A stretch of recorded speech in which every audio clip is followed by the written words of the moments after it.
What's up, everybody? Welcome to another episode of Game Dev Unchained, the #1 game development podcast about game development and the lifestyle thereof. I am your host, Brandon Pham, and with me, a good old friend, Jim Gray. How you doing, Jim? I'm doing excellent, thanks. How are you doing? Yeah, you already said you're doing fantastic. I'm doing fantastic. I'm doing better now. This Nice. is the part of the podcast where I let our guest, which is yourself, to introduce yourself to the listeners and viewers out there of who you are, where you've been, where you're heading, all that good stuff real quick before we get into the meat of things. Sure. I think my rough introduction is that it was around the year 2000 when I decided that I was going to get into the games industry, and my first kind of big gig in the games industry was in 2004 when I joined a studio that kind of AAA-ish, and then as you know, because you and I worked together at Sledgehammer on a Call of Duty title or two. Basically, that was maybe the biggest game I've ever worked on, probably the biggest game. But yeah, I've jumped around and worked on a whole bunch of game studios. And about a year ago, I decided to start my own game studio. And so that's where I am now. And hopefully this is the last studio I'll ever work for is my own. Hey, that's a good start, man, for sure. So, the biggest space that we'll get into the game, but I would love to kind of go from the beginning. I remember at Sledgehammer, there was a lot of experimentation going on within the developers in the studio, but with you particularly, you were really gravitated to the VR stuff quicker than everybody else. And I think there was a few technical demos you were, toying with, showcasing, what that would look like with COD, right? Yeah. And then I remember also that it made total sense. You joined ILM has like different teams, but you were part of the ILMxLAB, right? Exactly. Right? Okay. Yeah. So talk about that transition, like your first interest in the VR, why you saw that as an exciting space, and making the transition from console games to VR headsets. Sure. So I learned about the so-called Oculus DK1, which was the Oculus before they were part of Facebook. It was just a startup by some guy down in LA. I forgot his name, but anyway, he kickstarted. Yeah. Yes, Palmer Luckey. He kickstarted it. That was, I don't know, maybe 2014, I think. Super early. Probably, yeah, it was around then. And he had the thing called the DK1, which is a development kit 1, I guess. And so I got that. And there was two of us at the at Sledgehammer who I'm drawing a blank on his name. I haven't talked to that guy in a while. But two of us had DK1s, and we were like, this would be. And actually, I should say, I was. I think first of all, I'm kind of a John Carmack fanboy. Yeah. John Carmack did Quake and Doom. He was the founder of id Studios, id Games or whatever. And he actually said, I think he saw, that was probably what convinced me I need to get this DK1, because John Carmack saw it and actually tested it out and was like, this thing is awesome. And back then it was, and as soon as I got it and tried it out, I'm like, hell yeah, this is going to be something. Because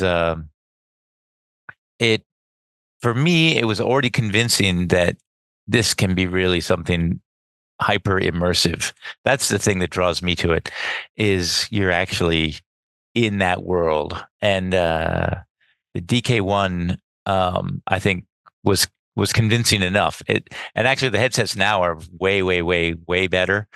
But that one already, I think they had solved a couple issues, which were, one was basically the latency and, the frame rate and latency.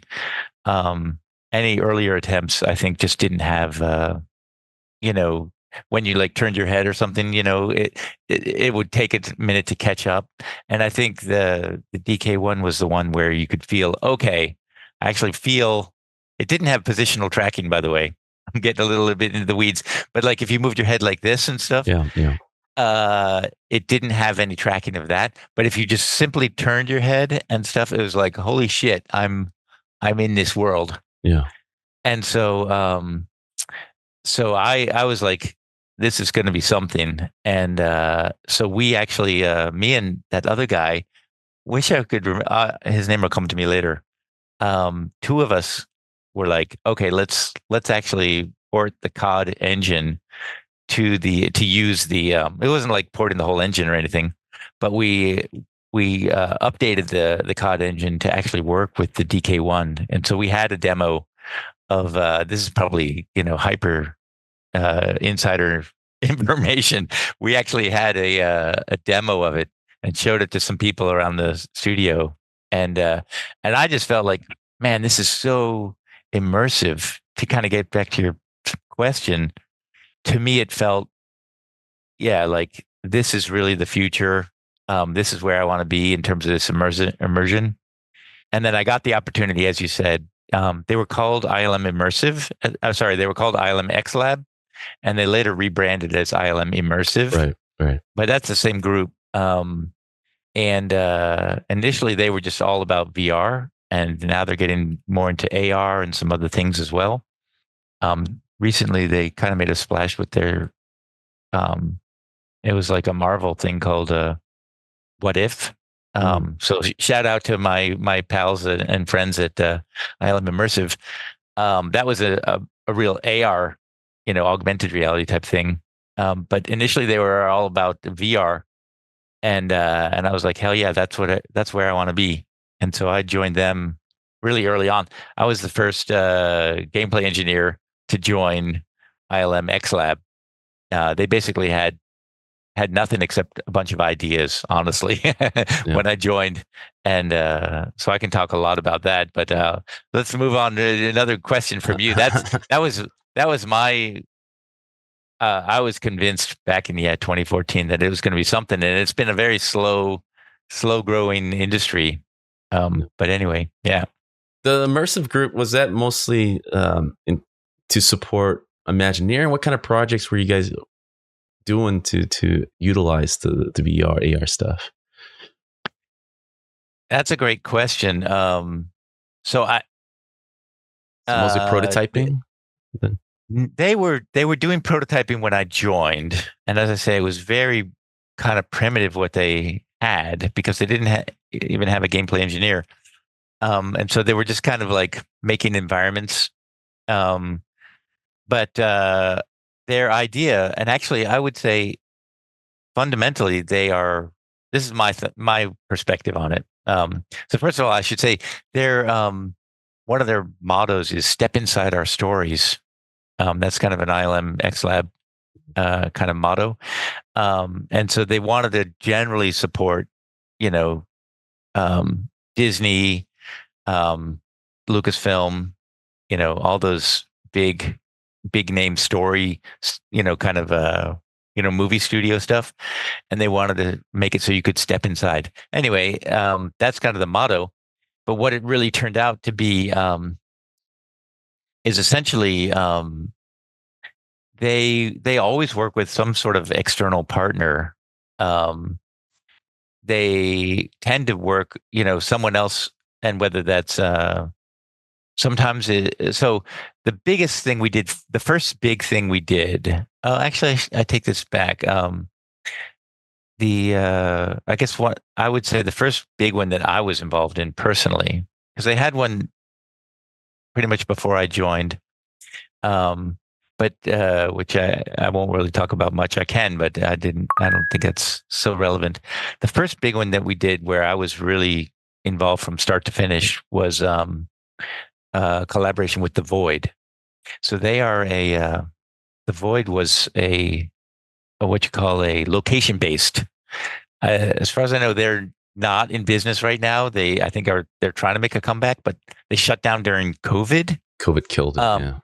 Yeah, COVID killed them. But we ended up doing 3 experiences with them. The first one, which a lot of people played, was uh, Secrets of the Empire. It was a Star Wars VR experience. It was in my mind fantastic, and a lot of people loved it and played it. But basically, you have to go to the location, and you put on the headset and the backpack, Yeah, and it's then cool. Yeah, it's awesome. did you play that? I haven't had a chance to, but I remember seeing that during right before COVID, basically. That Yeah.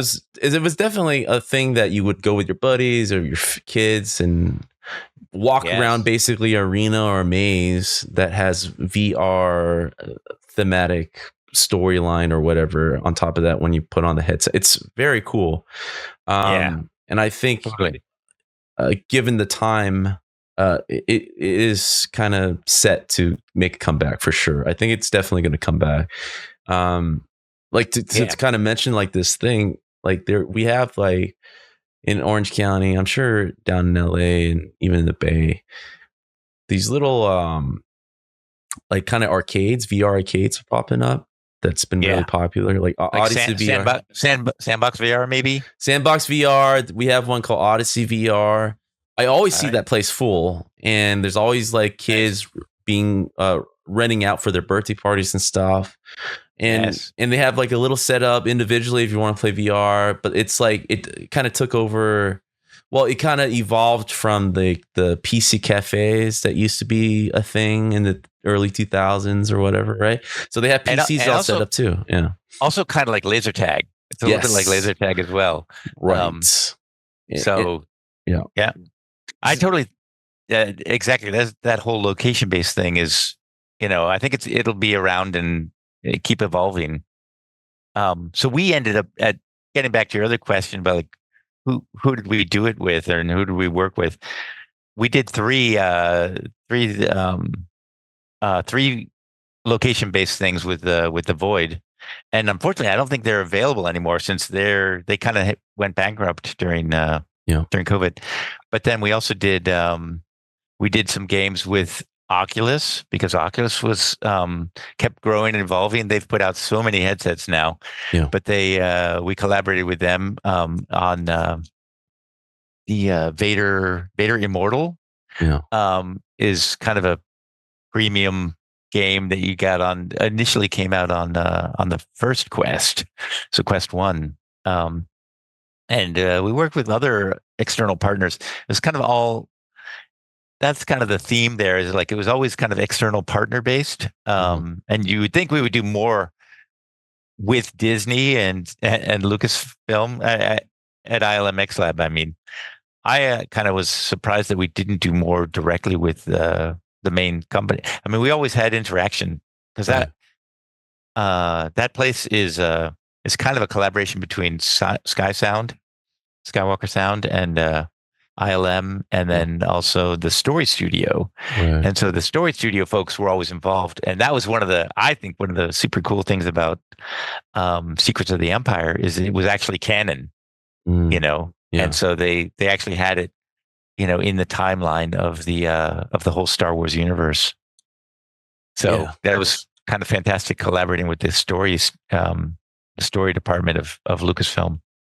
So what did you being there for a good number of years and playing with a lot of different ideas, location based, a lot of external development, introducing like their approach with the VR headset and you guys being able to kind of collaborate? Like, how did your interest in VR grow even more in those stages at ILM? I mean, I feel like the things that there's been just so many improvements to VR headsets. I mean, it's kind of the technical side, but they like something that got perfected over those years was the so-called inside-out tracking. And so I actually still have these lighthouses. So the first thing that they had was, the whole positional tracking I mentioned earlier was not a thing in the DK1. And that was a big thing to solve. And so some folks had like these external tracker devices that like infrared lights kind of shining at the headset to track it. But then inside out tracking is so much better. It just makes the setup way, way easier. And then making the whole headset lighter. And so positional tracking, and also having it be completely standalone. I think that was a fantastic choice of Meta / Oculus to go with a standalone. So for me now, like with the Quest 1, Quest 2, now the latest was Quest 3S, and I think they just keep improving the headset, so it's just easier to put it on. It's more and more comfortable, makes you 100% immersive without any, crazy setup. I think that, and the positional tracking, I can't say enough about the positional tracking because it's just like that was night and day. Actually, I remember and actually the standalone thing is a huge thing too. Having the huge cord behind your back, and some people were putting on the ceiling rack. Yeah, exactly. They had like an overhead rack that would tether it to their ceiling and stuff, so you wouldn't step on your cord. Yeah. So many things people tried, and I would say, so like there's just a lot of improvements with the headset, and for me, it's still there that it's just feels more and more immersive. And we've gone through a lot. I think there was initially a ton of hype about it, and people, I think it got overhyped. Like now other things get overhyped, that just happens. There's this overhyped thing. And I think the truth is that people, and I guess I'll say one more thing, which is that I think more and more people are embracing it for what it is. Yeah. And saying, so what, for example, what it is right now is without any additional like add-ons and whatnot, because people are still working on certain add-ons. But basically what it is it tracks your hands and tracks your headset, right? So it's like it's something on your head and two controllers, so your hands are tracked. And I think for people who are like trying to figure out, well, how do we better track your feet, and how do we, that kind of stuff is, in my mind, is it's a big distraction. Yeah. And so I think there's been this huge success with Gorilla Tag, because it's like the movement of your hands is like beautifully tracked. And so and Beat Saber is a great example. It's like, what's fun about VR is your hands are tracked. And so you're like waving around your arms, like doing the Beat Saber, or you're using that to like move through the world. That's, I think embracing that about VR is kind of the success moving forward, at least where we are today. Maybe in the future, there'll be better tracking of more parts of your body, but where we are, for now, in the next couple of years, it's all about the hands and the headset. So Apple entered the arena. Meta is continuously evolving. They introduced the Orion AR Tony Stark glasses, right? Which is even more refined than what they had with the Meta. So so Apple went bigger and more expensive, super heavy headset, high quality, of course, you're right, that you expect from Apple. It didn't capture the audience as well. Maybe it being a first, maybe that's one of the reasons why. But I'm not seeing as much traction as you're kind of used to seeing with Apple products.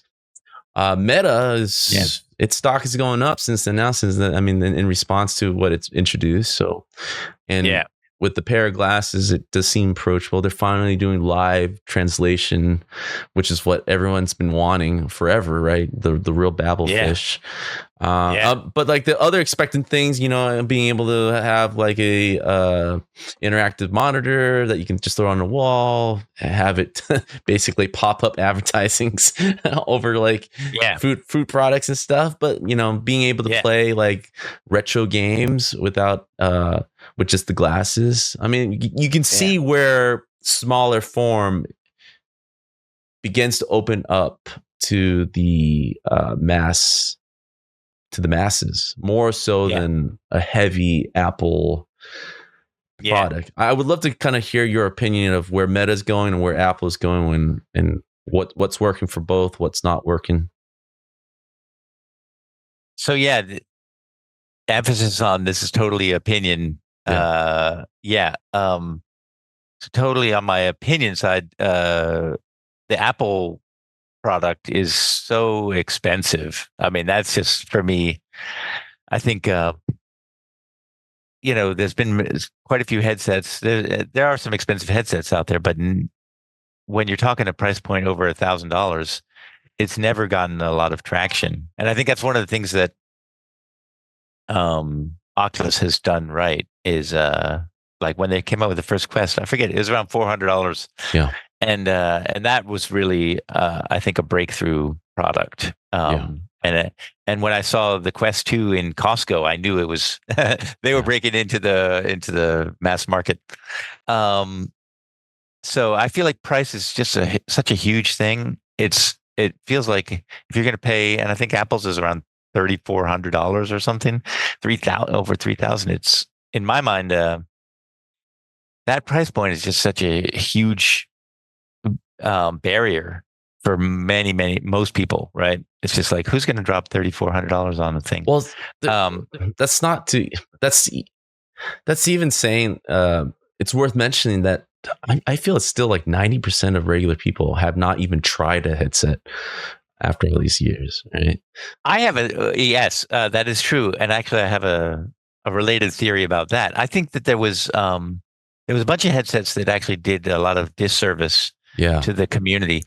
As I say, I think as a game developer, and you know this, we're used to seeing crappy stuff and try to see through the crap and be like, okay, is there a kernel of fun here? A kernel of something good here? And so that was the case with the DK1, where there's like that kernel of, wow, it's actually tracking me as I just turn my head. Yeah. That was already like, damn, I can see where this is going. And there was a bunch of things like, I think, Google Cardboard, and there was a lot of knockoffs. Yeah.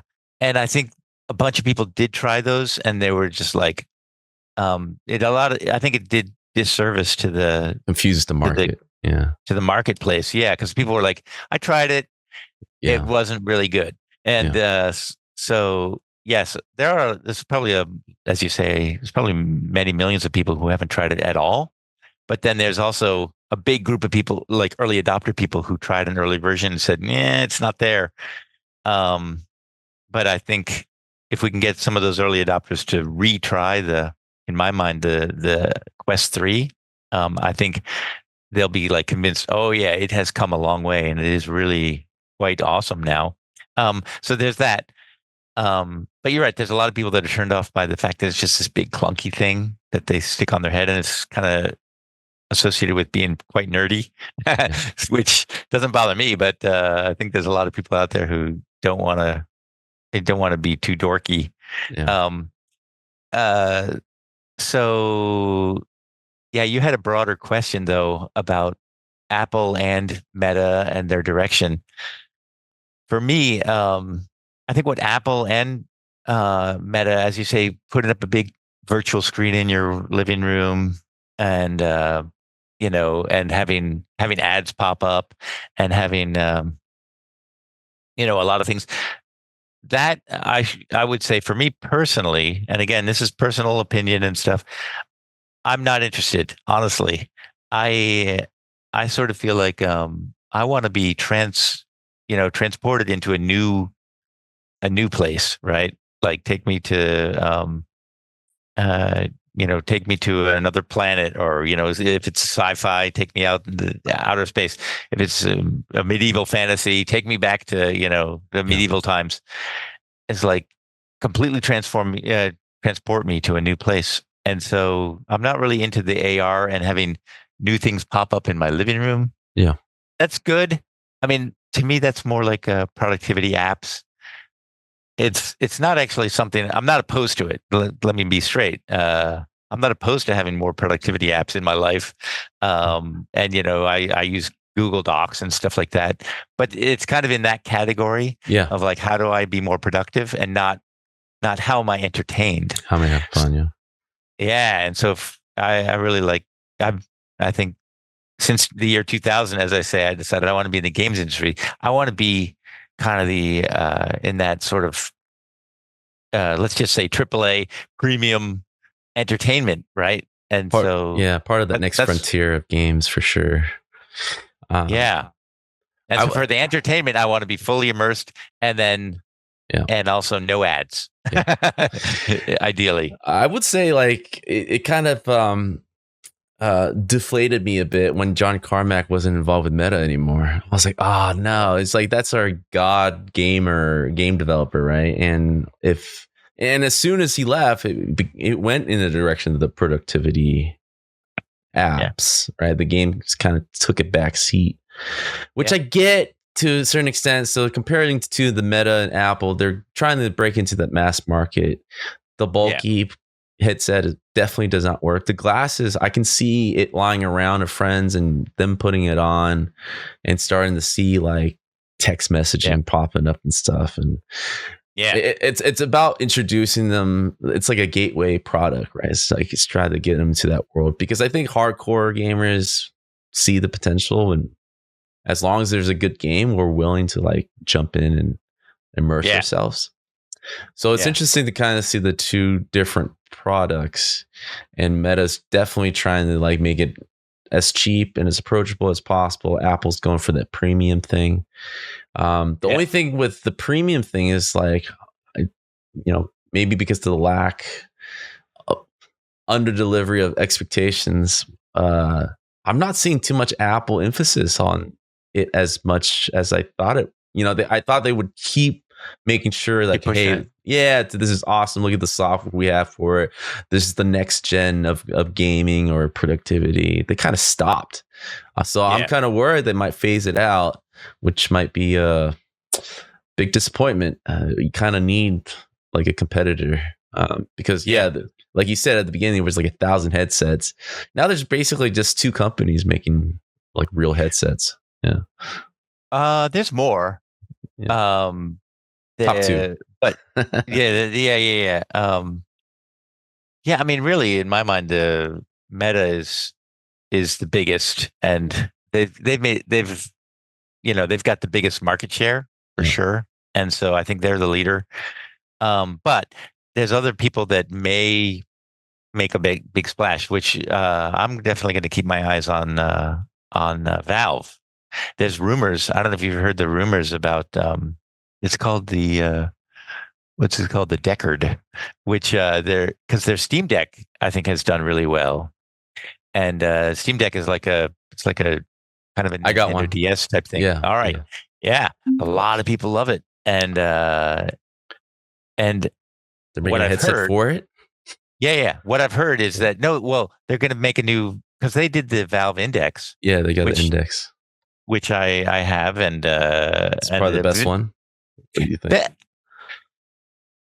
No, I don't want to say it's the best today, because I bought it because it was the best at the time, but it is heavier and clunkier than the Quest 3. Yeah. And so and also it doesn't have the inside out tracking. It's still using the older tracking technology, but the story, the rumor is that the Deckard is going to be a new VR headset based on the using the Steam Deck technology. So that's kind of the technology base, and they're going to build a new, essentially a sequel to the Valve Index. So that could change things a lot. And then there's other competitors out there. Like I remember the Pimax. I got some notes on other people who are kind of making. Actually, let me look at my notes. We're kind of definitely, just to comment off that, in a weird space with where the game industry has been the last couple of years. Like I'm kind of waiting for Valve to come kind of save it a bit because they've been so dormant. I mean, they released like a little VR. Yeah, not just VR, just as a studio. They barely make games anymore because they don't need to. Technically, they have their new game is making huge headlines. It is, and it's 2 years away. It's not even official early release. I mean, they have that ability to make noise or something. Yeah, whenever they want. But they're not cranking out a lot of stuff. They're not. They haven't. No, they're very slow. Yeah. But I'm a fanboy of Valve. I'll admit it. I'm a fanboy. Also fanboy of Carmack too, as you mentioned him. Yeah. Leaving Oculus. I sort of feel like the Facebook folks fundamentally they haven't been a game centric at all. Yeah, they haven't been game centric. So they may just slide more towards, as you say, like kind of like social media and ad based, ad supported products and stuff like that. Whereas Valve, I think, could be, they could be the ones to make the breakthrough in VR. We'll have to see. We need something like, I take something like the iPhone as an inspiration. So somebody sometime is going to come out with something like the iPhone that's just going to be like, everybody has to have it, right? It's like, holy shit, this is just a part of life now. Yeah, I mean, I really do think with these hardware, it's always about the killer app, right? And I think for VR, it's pretty synonymous with games, whether Meta or Apple don't want to acknowledge it. Yeah. I think what's going to make that leap will be games. Like when people see something that people are entertained by, it just captivates. No one's getting excited about, Google Docs.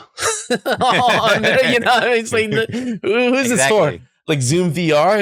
It's like people asking for this? It's like people are trying to get out of VR meetings, Zoom meetings all the time.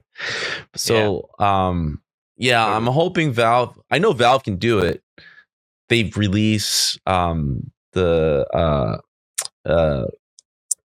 what do you call it? The Half-Life VR game. Yes, Alex. Half-Life Alex. Yeah, super awesome. I was like, yes. Why aren't we doing more of this? But they definitely have the ability to. The Steam Deck, I think, probably excelled their expectation in terms of hardware. They're not a hardware company, but it's awesome. Yeah, it's great. They've dabbled in hardware quite often, once in a while. That was probably the one that really hit. Probably really hit. Yeah. They had they've had a few things like they're still valuable that you plugged into your TV, right? What was the thing that you plugged Steam into Deck? TV? No, before the Steam Deck, there was a thing that it was like a Google Chrome or a Google. Well, it was a Steam Link thing. Yeah, Link thing. That was a little hardware thing. Yeah, to stream your computer to your TV, basically. Yeah, they've dabbled in little hardware dongles and hardware thingies like the Valve Index. So I think you're right. With Steam Deck, I think they hit a home run. Yeah. And, yep. So they maybe in the future people will think Valve is a hardware company. Yeah, I mean, if this hardware, this VR thing comes out and it somehow talks with your Steam Deck, that would be amazing. But I think the industry needs that kind of refocus on games. I mean, I think that's one of the reasons why Carmack left. Is like, where are we? I thought we were making games here. What are you doing? Like, I don't want to be in these meetings.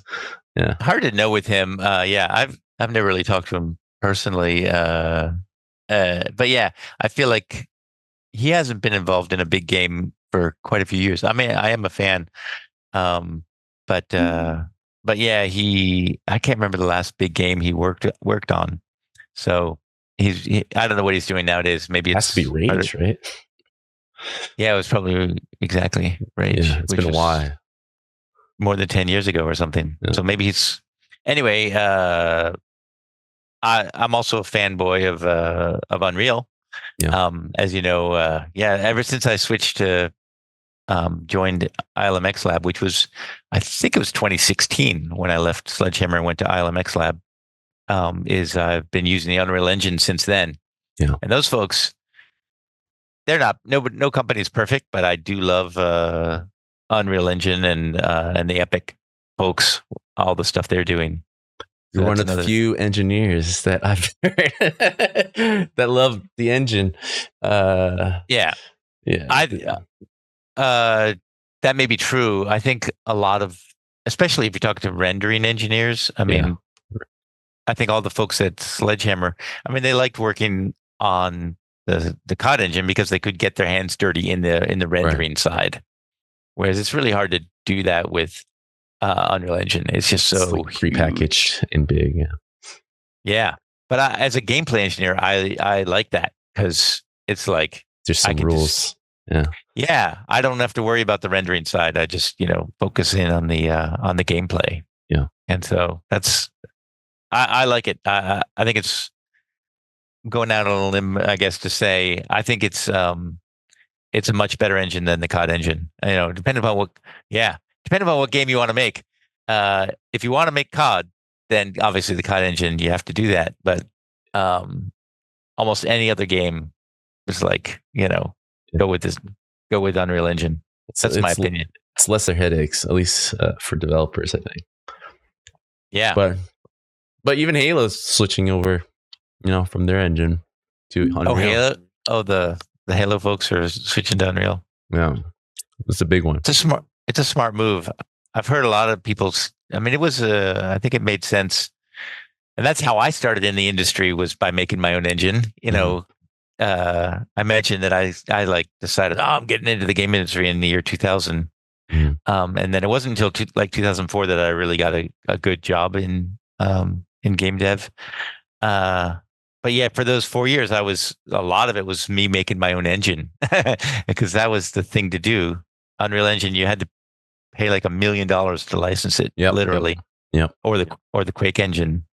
And so it was not really accessible for us indie studio to even contemplate it. So as an indie, you just had to make your own engine. Yeah. But anyway, that was a long time ago. But yeah, I think those times are kind of past us. It's almost crazy to think about making your own engine nowadays, although some places still do it, right? Yeah. It's rare. It's definitely gotten rarer and rarer. But this journey, right? When did the inception of you kind of toying with ideas? Maybe I should create my own thing, like branch off. I'm good, settled. I'm in the Bay. Yes. Like when did that start happening, and what were the initial fears that going into it? Oh, okay. Yeah, that's two angles of the whole question. So I would say that the desire is, and part of the reason I left ILMxLAB was because they weren't doing original IP, and they weren't really, in my mind. Honestly, I feel like the talent that was there, it's like, I feel like with the talent that's there, and this is shout out to all my good friends at ILMxLAB. It's about to bash you. I feel like what's that? No, yeah. Shout out to them, but yeah. I honestly feel like they could be like a top VR studio. Yeah. But the big but is they're really kind of partnering with other people and not just saying, okay, we're going to make the VR experience that we want to make. Yeah. It was always kind of tied to the, and this is, as I say, their motto is, one of their mottos is step inside our stories. And so they want to embrace, Star Wars universe, the Marvel universe, all those things. And so that's, in a lot of ways, that's who they are. But I was very excited to let's do something brand new, completely new. Yeah. And so I think that was probably the biggest reason why I decided to move on. I was, by the way, I've made a lot of jumps in my career, and I think Sledgehammer was the place I stayed the longest, which was around 4 years. And then I was happy that I beat that at ILMxLAB.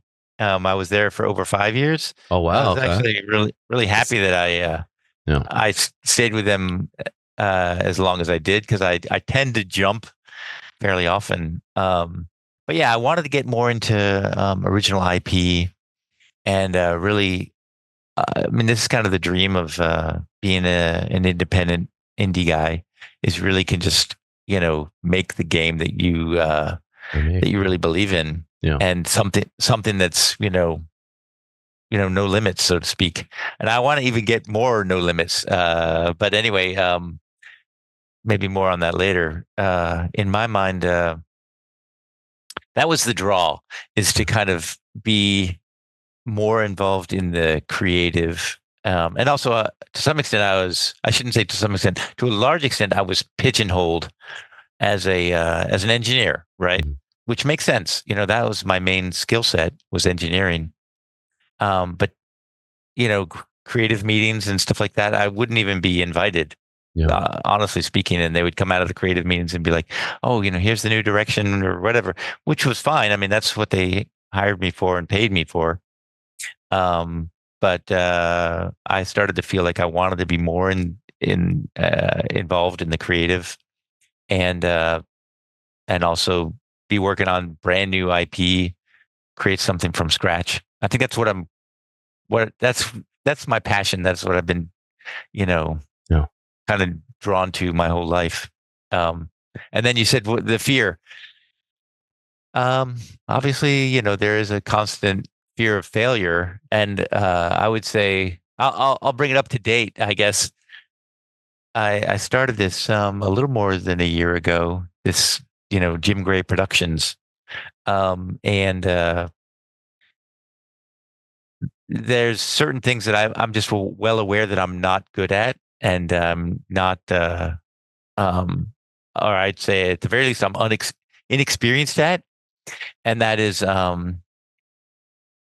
understanding the market and marketing, and yeah, those two things probably are the things I'm most worried about. Is like, and we're about to launch our game demo in just a week, the 16th, October 16th, 2024. In case people are watching this podcast years in the future, October 16th, 2024. That's going to be our first foray out there into the wild, wild world, or whatever. But it's like, when I picked, this would be the game that we would do first at Jim Gray Productions. I was thinking, this is a market. This is the things that people love to do and love to play, and I love it. And so I think it would be a good first project. But I may be completely missing the mark, right? Because I've also been kind of I shouldn't say kind of, I've been the creative rudder, steering the ship on what we're doing creatively on this first project. So I'm the creative lead. And so, do I understand the market? Do I know how to market it? Those are, I think, my biggest fears. And if we've missed the mark completely, it'll mean like we're not making any money.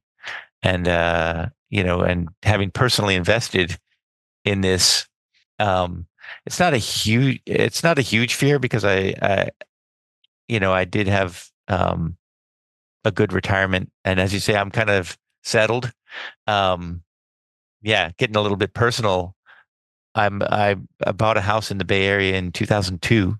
Yeah, and so you're good. That was you don't need to say anymore. Yeah, you're good. Right.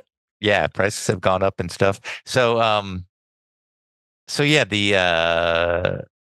I've been very fortunate in terms of financially to be able to do this kind of a thing, and make an investment. So it is a fear that that we won't make enough revenue to keep going, and so not a huge fear, because as you said, I'm good. I will. It's not like I'm gonna go hungry or something like that. But yeah, that's what I worry about. I think most at night is like, are we hitting the market? Is there actually going to be a market for this? And are we going to sell some units so that we can actually keep going? Well, I would say this: you're already beaten 99% of people who start making a game or having an idea. Most people don't finish just that first game. You're saying like creating a studio, getting that going, putting a team together, executing. learning the stuff that you don't know or normally do professionally, and just enjoying the process.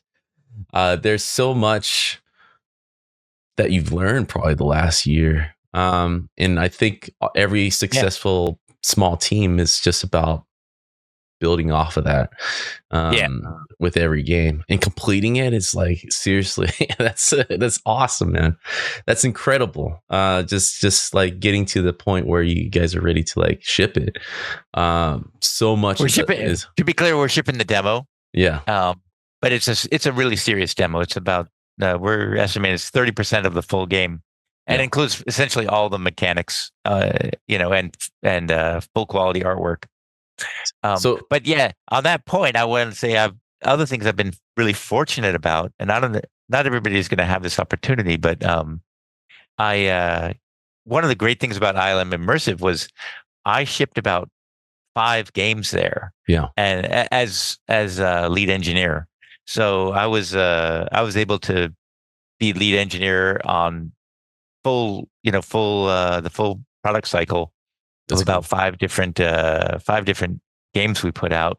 And so I'd seen that whole cycle of, and luckily those were relatively small, short experiences, like the location-based ones were only like 15, 20 minutes long. Yeah. So they're relatively short experiences, but we saw the full life cycle. Right. And to things I've learned, a lot of it has been about what I mentioned earlier, managing the creative process, like, because that's something I never did professionally before, was managing artists and audio folks, and the more creative side.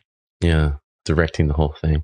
Isn't it funny? Just to kind of mention before, because I think every game developer who comes in the industry eventually we come in just eventually want to make our own game, right? Have our own idea. And I climbing that ladder, you're like, oh, if I just get a seat at the table, I'll be able to kind of finally get closer to why I entered, right? But every time you get promoted or actually even called lead, you just find out there's even a more inner circle. It's like, what are they doing? Who are those guys, right? Every time you walk by, it's like, what are they talking about? It's like, I'm a lead. It's like, why am I? It's so crazy how everyone just kind of finds out the same way. It's like, oh, there are layers to this that I don't think I'll ever penetrate. That's totally right. Yeah, until you do your own thing, and then you see all of it. It's like, this is what's it about. It's funny, totally right? It's funny. Smaller teams are more effective. I still feel you kind of get through all the politics of it all and just talk about the game. Is it fun or not? And to, like you said, go through the full production cycle of those, like 5 of those that I probably gave you the confidence. Like, you know what? I saw everything. I'm seeing everything. I think I could do this. So the game idea itself, was it something you've always been? Did you look at the limitations of what you had at the time, or certain gameplay, and you create a theme? How about did you create? We should probably mention the game. What's the title of the game? It's called Escape from Hadrian's Wall. Yeah, and the kernel of this idea I had like the first year I was at ILMxLAB. Basically I actually was talking to a couple of my colleagues at that time. Hopefully XLab's not going to come back and sue me that they own this, but it was just kind of as I say, the kernel of the idea. And basically the kernel of the idea is I won't give you the full kernel, but I'll give you, because I don't want to no spoilers. No spoilers. But the kernel of the idea is it's a VR escape room, and set in medieval magical place, right? That was the original idea, and partly it was because at XLab, again, it was a little bit feeling frustrated there with the things that we were doing. I mean, I'm very proud and very happy with everything I did there, but again, it was a little bit was like, it needs, like the first one we finished was like a Star Wars experience and had Vader and a lot of cool shit in there. That's one of my I don't know, the pinnacles of my career was doing a Vader AI, right? You fighting against Darth Vader. Um, so that kind of stuff though was still frustrating to me because I was thinking if we just say we take away the limitations of having to be in the Star Wars universe and just fully embrace VR and make up our own IP and stuff.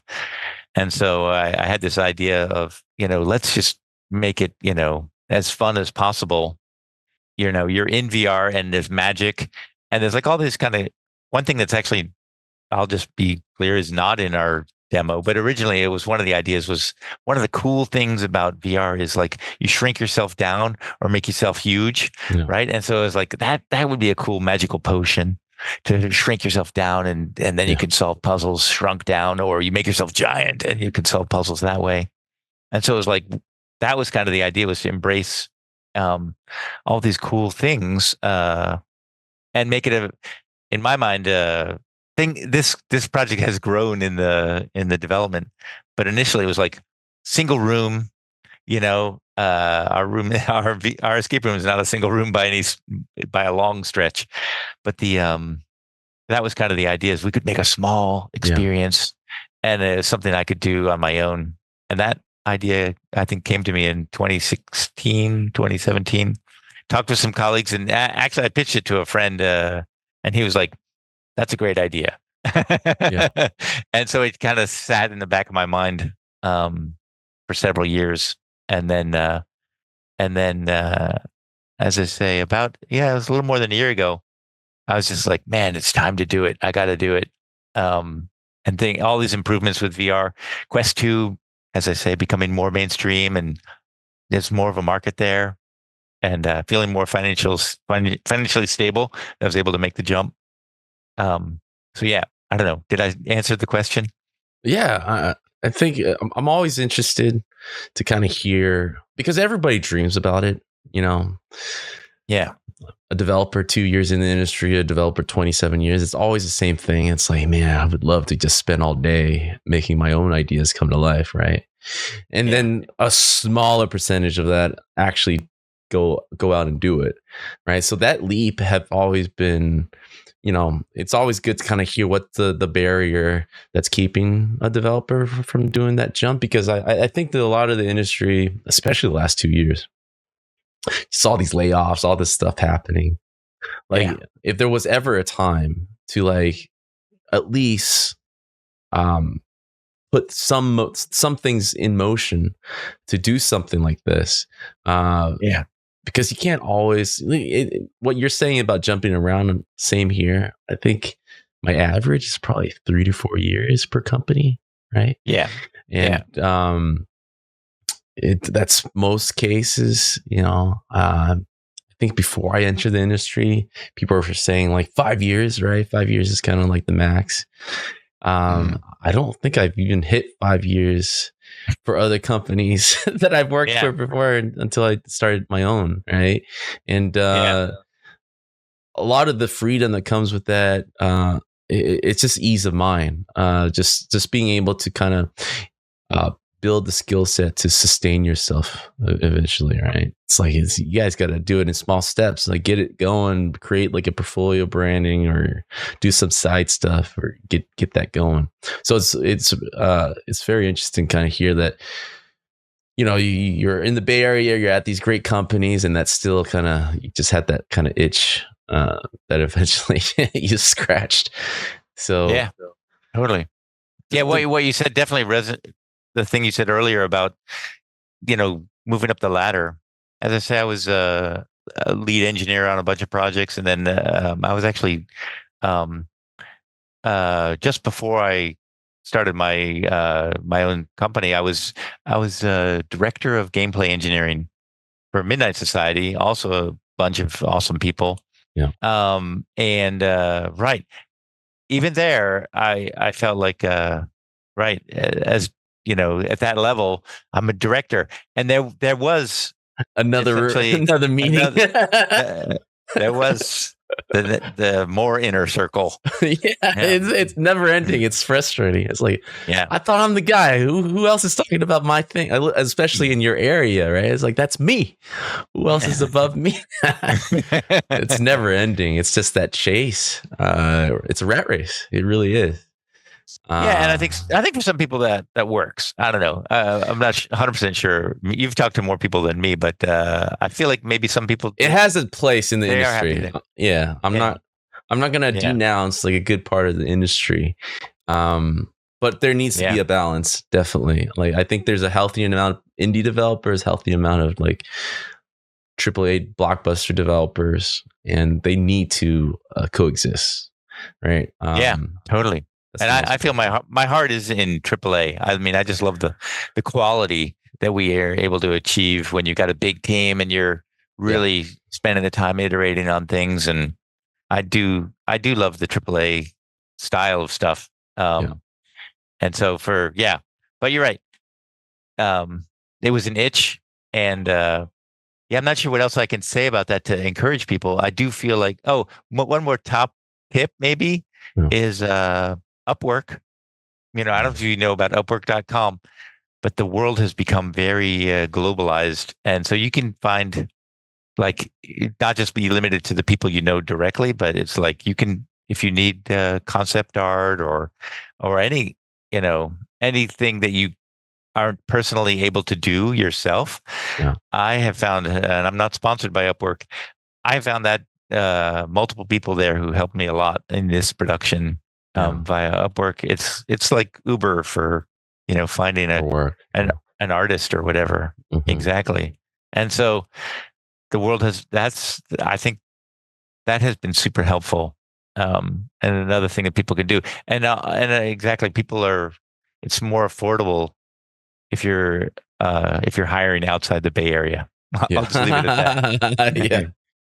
It's true. I think the last 2 years, a lot of people took advantage. Well, the COVID years, they took advantage of having that California salary and then living in Utah or something. I was like, hopefully you can buy a house, get an apartment. You're probably. I told everyone, I was like, you're gonna move back, man. You're gonna have to. You can't retire yet. But like those 2 years, they were making mad bucks. Took advantage of that for sure. So like you guys are about to launch your game demo, right? Was that a learning curve just to kind of go through Steam? And have you ever gone through that process, getting it approved and everything? Is it pretty simple to get it going, or how does that work? It's pretty simple. I did do it with another side project one time. I've got one other thing on Steam. It's not even branded as part of Jim Gray Productions, but I did go through the process, and I would say they make it very simple. Steam is fantastic. There were times when it was harder. It was more of a walled garden kind of thing. But nowadays, you do pay $100, which is like a little bit of a barrier for people. But you pay $100 to basically say, I'm making a game. But they're very. I think nowadays they don't judge your game. They make sure it doesn't violate any of their terms. Like you can't do whatever. Anything that would be illegal. That's not allowed. But they don't judge your game on creative merit or anything like that. It's very matter of fact, and they're actually I'm a huge fan of Valve. I think they make it painless, and once you submit, they do have a bunch of requirements. I'll give a little details on this.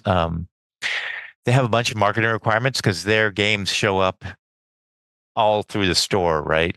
They have different ways it can pop up on people's screens in the new and trending list, or it can show up on the front page. It's kind of the dream for everyone to show up on the front page of Steam, but it also can show up in the what's called more like this. And so they'll be like, oh, you have to provide a bunch of art assets to showcase your game, and it's like about 15 different resolutions. Yeah. Yeah, different resolutions of your main so-called capsule art, key art of your game. And so like you got to upload that. You got to upload a gameplay trailer, and I think it's 5 screenshots. So there's a bunch of kind of marketing assets you have to upload, and you upload your game, and then you just say, "Hey, please review my game," and they get back to you within like 3 days and say whether you're approved or not. So Steam is fantastic. It's not that's not a huge barrier. $100 and the time to make a game. So yeah, for that reason, I think there are a ton of games on Steam, and so that's the going back to my fears is like, are we going to be able to break through that? Whatever the number is, like I actually don't know whether it's probably tens of games, new games every day come out. Yeah. I don't know if it's tens or hundreds even of new games coming out every day on Steam. A lot of games.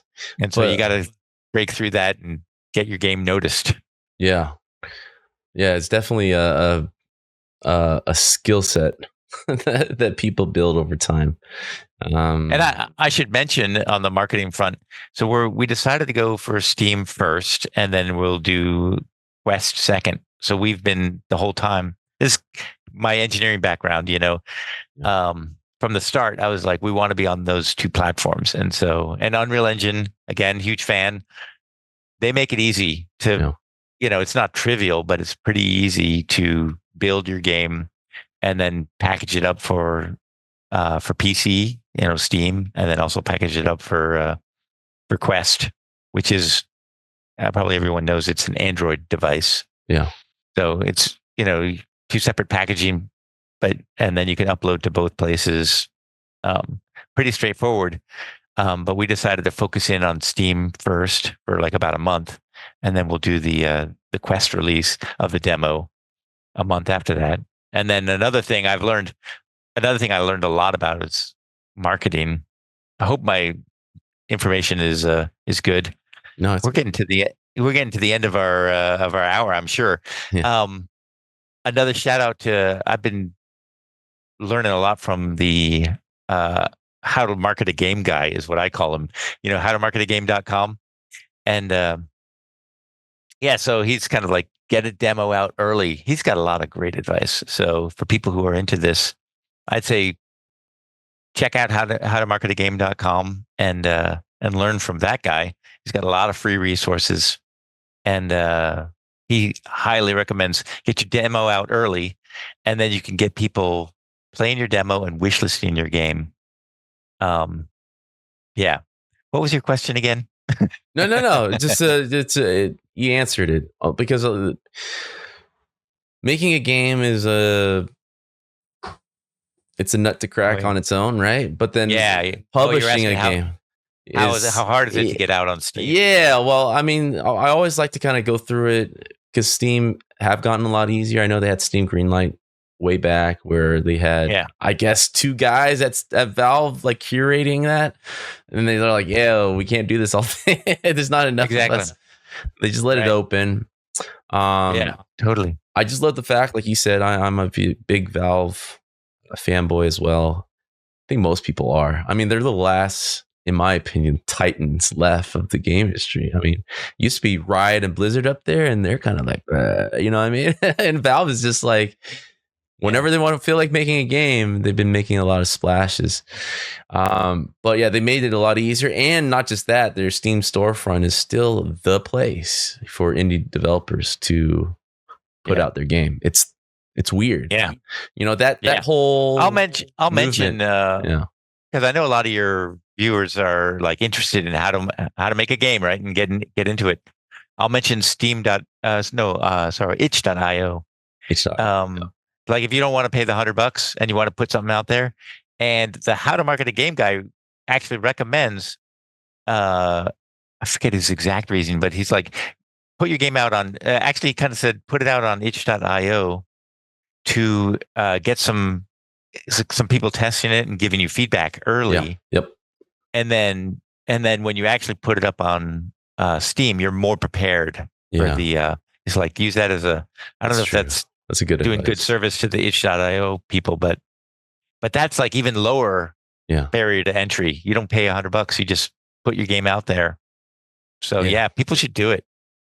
No, I think a lot of it's just literally it's about building your audience. The AAA mindset is like day one, make it or break it. It's such a dangerous mindset that more often than not, it's very challenging. Let's just say that. Right? Yeah, you kind of have your captive. I've been there for sure with both Star Wars and COD, and it's like you've already got an audience. Yeah, exactly. So building your audience from scratch is kind of a different thing. It's a different thing, but people, I think nowadays are more receptive about being a smaller team, and we're in early prototyping. Can you here's early access, and people like that kind of exclusivity, or more importantly, being a part of it, being part of the process than just a consumer of a product. So that's like the biggest thing that like a lot of people are just hammering home.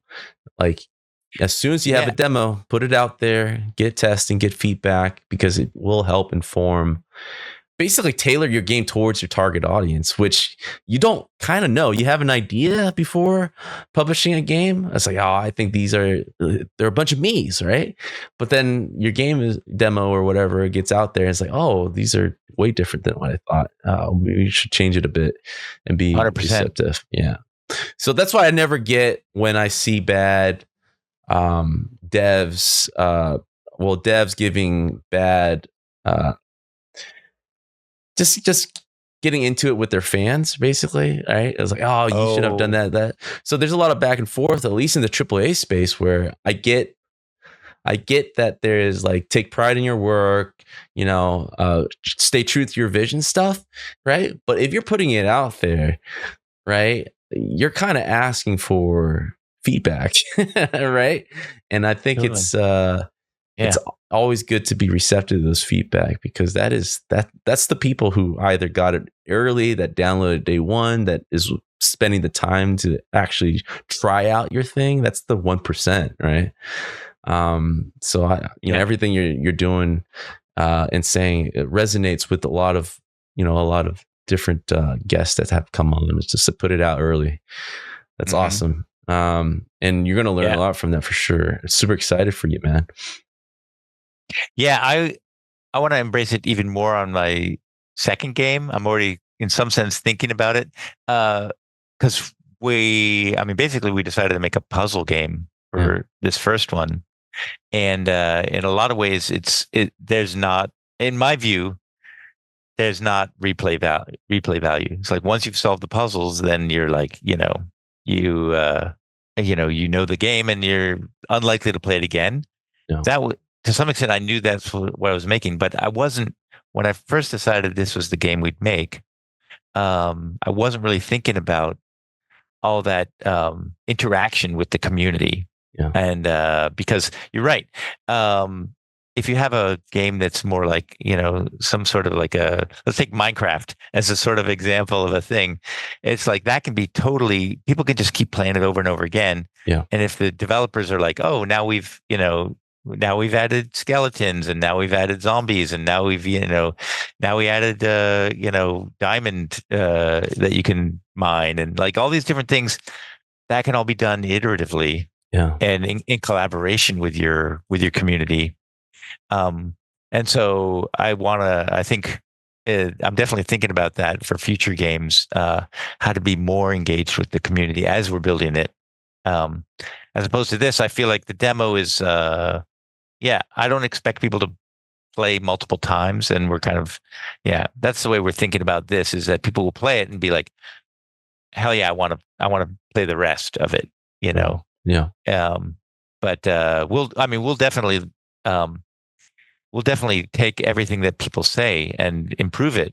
But as I say, it's a little different than like a first person shooter or something that people put 10,000 hours into. Yeah. Ours is going to be more like you put in 4 to 6 hours and you've enjoyed the whole experience. That's that's kind of my sweet spot. Like 4 to 6 hours. 4 to 6 hours. Yeah, like I don't have that much patience that I used to. I kind of want to complete it, just the satisfaction of completing something is, I guess, what I sought out after for like narrative games, especially. Like, yeah, like I'm not a grinder. I'm not a grinding guy. I'm not 100% completion guy either. Yeah, me either. Yeah, I want to experience the vision of the creator through. And I feel like if I go past 6 hours, I don't know what my statistic is. Maybe Steam does. I don't tend to finish those games as much. Like something else pops up. I'm the same. Yeah. It's like exactly. It's hard to get, and it's kind of like how many sessions are you going to do? Yeah. And I sort of like, I don't know, gaming sessions are a couple hours for me. Yeah. And so if I have to do more than 2 sessions, it's unlikely that I'll do. Yeah, so I'll finish the game unless I'm really somehow motivated. I got to be motivated by something else, I guess, to really finish a game. Like one I finished recently was because one of my kids was like, "Oh, you got to play this game. You got to play this game." They kept kept at me to keep playing it. That was Zero Escape. I don't okay. You know that game? Yeah. The Nonary games. Yeah. It's an escape room, and one of my kids kept saying, "Yeah, you got to play this game." And so I probably, I don't know how many. I did at least 10 sessions to get through the first game. Yeah.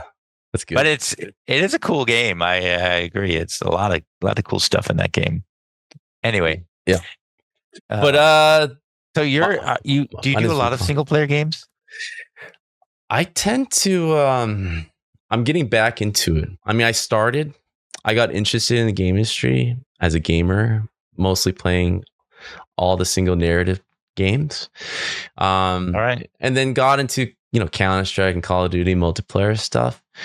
As I've matured, like you said, my gaming sessions have shortened because of life and kids and family and stuff. So like the multiplayer were easier to pick up and let go, right? But now that they're older, I'm finding myself going back to the single player games because that's what I love. I love the story. I love the music. I love the cutscenes. I love everything about the interactive, let me be Kratos type of thing.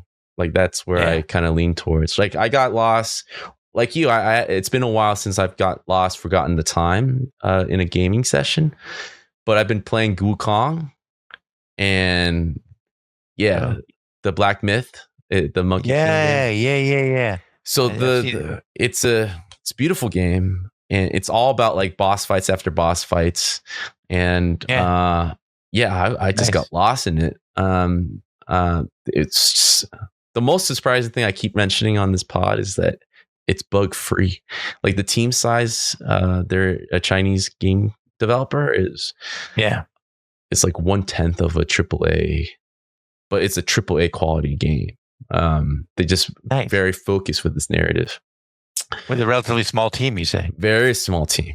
Like I think once you check it out, it's pretty impressive.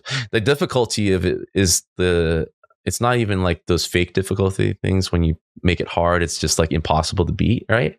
It's literally the bosses have different strategy. It's all about timing and dodging and timing. So there's a strategy to them, which I fell in love with. So every boss is like a spectacle. They're very different and designed well, and it's fun. But finally getting back into it. It's been this long absence. That's why I got the Steam Deck. To kind of help with being mobile and not in front of the computer all the time. Nice. Okay, so you've been playing it on your Steam Deck. Yeah, Steam Deck. Nice. That game I have to play on the computer because it's so high graphics. Kind of missing out if you don't. But everything else, pretty much Steam Deck. I love the Steam Deck. It's a huge success. Nice. And do you have a VR headset yet? I do. Actually, I didn't realize how much. I thought I was like a casual VR guy, but I owned the Oculus 2. I even owned like the Oculus Gear at one point. Yeah, that was one of the ones that I think was a disservice to the community. Yeah. Stick the phone on your face. It's like, I don't think it's safe. That's not a good Not thing. safe. And also, it wasn't a really great experience. Yeah, it was just an intro of a mobile experience, really. But I have the Meta 3, right now. Nice. So All right. I'm pretty updated with the metas. Oh, hell yeah. Yeah. Oh, yeah. If you've got the Meta 3, you're on it. Yeah. It's awesome. But in my opinion. Yeah. Yeah. It's great. It definitely does a lot of cool things for sure. So did you wishlist us on Steam yet? Yeah, I just wishlist. So did everyone that listened. There you go. Oh, hell yeah. That's awesome. That's perfect. But this is actually the point of the podcast. I want to thank you for your time. We went over an hour, but it was hopefully a fun hour. Fun for me. So this is where I actually shut up, hand the mic over to you to tell the good people out there where exactly to go, what they should be doing, and where to find you guys. Cool. I guess I'll say, first of all, you can go to escapefromhadrianswall.com for that game. Just to find the game on the web. But right now, what we're really hoping people will do is find us on Steam. And I think you can go to Steam and search Escape from Hadrian's Wall. And I see it all the time. If you type that into Steam, does it show our game? Yeah, we see it. Yeah, I see it. Nice. And so, I hope that people will check us out. And, and if you think it looks cool, then wishlist us. And I will say that next Wednesday, October 16th, we're going to be releasing a new gameplay trailer as well as the demo. And so that's going to be a red letter day for us. So check us out after October 16th, and hopefully you like what you see, and you're going to download it and play it and wishlist us for the full game. All right. As always, you can find in the link description of the show. Go over there, buy it, wishlist it. Support a fellow dev. Thanks so much. But thanks, Jim. Thanks for coming on, and see you guys all next week.